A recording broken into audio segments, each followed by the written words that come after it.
Diyos malay na pagkahapon sa gabos po na nakatutok digdi sa tuyang namumutan na estasyon ang Veritas Legazpi 1008. Welcome po digdi sa tuyang programa na Perspektibo. Ini po si Father Kevin po na share kitan magiribanan ngunyan aldaw ni na Lunes, August 19. Digdi sa sarong oras na paghiling sa mga pangyayari sa tuyang palibot. Ninihiling niya to syempre kung ano ang mga opinyon, mga kuro-kuro, kan mga iba't ibang mga tao. And at the same time, inihiling niya to kung ano ang katolikong perspektibo. So, kanakaaging semana medyo si dagita nakatukaw asin si Manoy asin si Dens ang nagtukaw digdi sa tuyang programa. No, naging busy kita sa fiesta dyan sa Taysan. And speaking of fiesta, pinapaabot mi po ang samuyang pasasalamat hali po sa samuya ni Father Rex asin sa bilog na PPC asin komunidad kang San Roque. Sa gabos po na nagsuporta kan samuyang 45th anniversary raffle draw. Pati naman po sa mga activities kan parokya. Dakulang salamat po sa indo mga katiwala. So shout out naman po dyan sa mga personnel, mga staff kan sa tuyang parish, kina Ate Edlin, kina Ate Weng, kay Dan, kay Ken, and of course sa mga magigiting yato na mga PPC, and of course sa barkadahan ni San Roque na very successful so sa indang ginibong dula itong Roque, sarong dula nin Milagro asin pagtubod. Ayan. So, happy 45th fiesta po sa parokya kang San Roque. Yan. Aside from ining kabisihan niya to sa fiesta, no, busy man an sa tuyang syudad, ano po, digdi sa nagpapadagos na Ibalong Festival. No. Kan mga nakaaging aldaw, pinagtawan niya to nin pagtutok itong ginibo na opening parade, tapos nagkaigwa kay ning search for mutya ng Ibalong. And syempre, so ginibong niya na aldaw, so bike race. And kaso na rin to, so street dance. Kang Saturday, so sarabay-sabay po sa to yung activity, may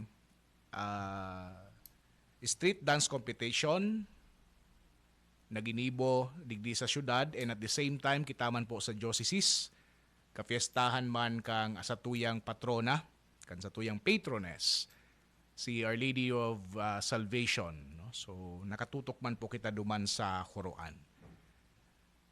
Digdi po sa kasuapon nadangog ko si Sir Louis Sevilla, didiscuss niya ining epiko kan Ibalong, and base duman sa nagdawog kamo, very interesting itong mga pinagtopic ni Sir Louis. Base duman sa iyang pag-discuss, no, halawi ko na daang panahon, a long time ago, igwanin sa rong mayaman na lugar na daga na inaapod na Ibalong. As inigwang sarong heroe kay ito si Baltog na hali sa Botavora kan clan ni Lipod. As in nagdigdi sa lugar na ini kanibalong na kung saan ang lugar kadakolin mga halimaw, kadakolin mga monsters. So nag-decide ining si Baltog, no, na mag-stay sa lugar, and siya suenot na nag-cultivate kan kadagaan asin man pinagtanuman niya nin gabi. Pero itong mga tinanom ni Baltog, pinagraraot sa nakan sarong dakulaon na baboy ramo na si Tandayag. And syempre nauyam si Baltog, pinagparahanap niya ining dakulaon na urig asin man ginadan niya. Ginidera ni baltog duman sa iyang harong sa tondo itong mga tuklang ni Tandayag. Asin pinagsakbit niya sa sarong talisay duman sa ampangan kan sa iyang harong. Kaya kang naaraman kan mga tawo so ginibo kay ni baltog nagpreparar nin sarong fiesta asin nagselebrar sinda.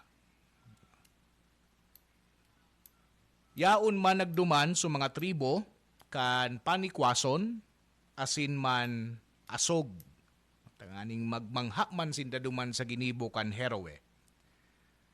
An pangadua na Herowe iyo si Hanjong. No? Kaya iba kayo mga tawo niya, no? Nakilaban man sinda sa kadakol na mga giyera, asin man nagadaninda no? So mga halimaw. No? Then pagkatapos kan halawig na pakikibaka, halawig na pakikigera, nanggana sinda. Igwang sarong gari naglalayog na pating si Triburon.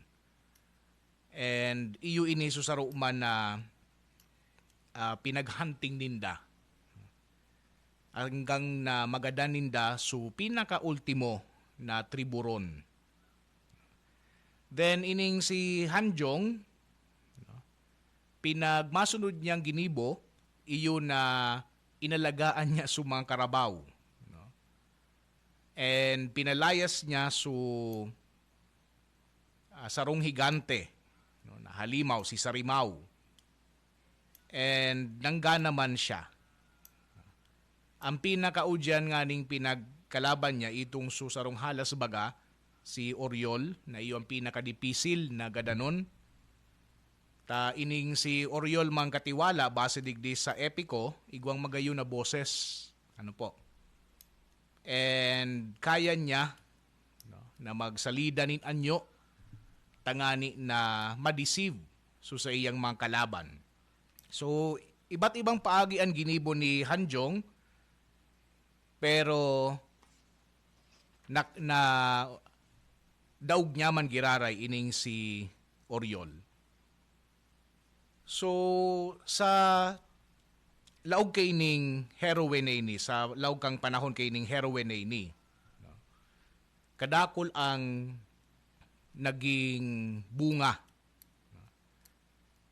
mga tawo na nagtarabang tangani na mas maging develop itong banwaan na inaapod na Ibalong. As in sinasabi na yu ini ang golden period kang lugar kang Ibalong. Pero day duman natapos, so epiko, nagkaigwanin dakula na pagbabaha, paglinog, asin nagtutok, nagsabog, nagtugas sa mga bulkan, asin man kadakol ang nadistroso. Igwang sarong halimaw giraray, sarong higante na si Rabot an ngaran, asin grabe ang kapangyarihan kay ini. So naghapot sa mga tawo, sisa ngay makikilaban digdi sa halimaw na ini. So igwang saro na naman na heroe si Bantong, iyo ang naapod. So matalik na kaibigan ini ni Hanjong. So nakilaban giraray ining si Bantong and nanggana giraray. And ining lugar na inapod na Ibalong naging matuninong. So iyon ang gist kay ining sa tuyang epiko, ining epiko kan Ibalong. Iyo inian pinagseselebrar, yung nahihiling na epiko kan Legazpi City na pinagseselebrar na napundungani bagano mang katiwala sa loob din tulong taon. Ninhuli sa pandemic asin man syempre sa nagkaigwa kay ito kang last time nin problema sa Bulkan Mayon. So di kita nagkaigwa for the past 3 years. So ining gidigibo niya to sarong continuation. May magayon na sinurat si Professor Jose Ramon E. De Leon, no, para sa De La Salle University na yaon duman sa Dalumat E-Journal, no, na pinag-publish kang 2010. As in, pinaghiling digdi philosophy, ano? Political philosophy, ethical and political philosophy kan ibalon epic. Ano po? And digdi ko muyang tutukan, ninhulit siguro aramta naman so pinagpapara tauan ta ng duon so kagayunan kan epiko, pero mas magayon na hilingon nyato kung ano ang underlying ethics kay ning epic na ini. So pinagsasabi na ining ethics kang ibalong epic sarong Asian philosophy, of course.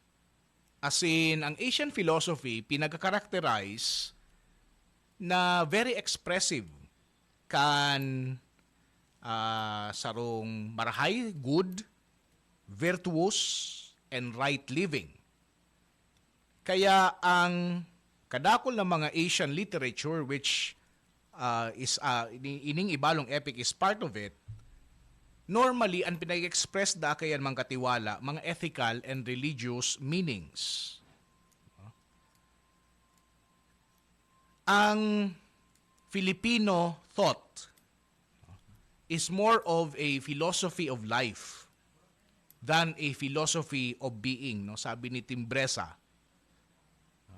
As in, pinagsabi kay ning author na ini, si Timbresa, na ang pag-iisip daang kanyato ng mga Pilipino pertains more to human relationships and moral actions than to metaphysical speculations. Ano po? Kung ilingon man ang gadinig, lalong-lalo na sa mga nag-adal kang philosophy sa kan college po kamo mang katiwala. No? Sina Socrates baga, sina Plato, sina Aristotle, and others, sina Kant, sina Descartes, usually yung manang gadanon, they tackle more about the metaphysics. Pero pag abot da digdi sa Filipino thought, mas relational an sa tuyang filosofiya. So, ano ining mga ethical meanings kan ibalong epic? Ano ang mga pinagtututukan kay ini?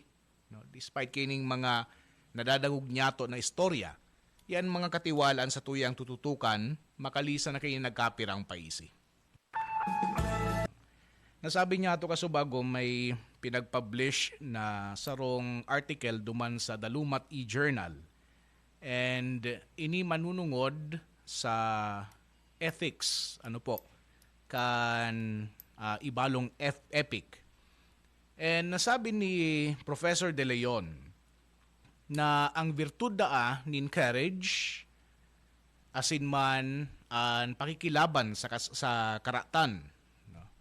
Iyo ang main na pinapahiling digdi sa epiko kan ibalong. Paano pinahiling ang courage? Pinahiling ini kang tulo na heroe sa pakikilaban ninda duman sa mga halimaw, no? Na yaon duman sa what do you call that?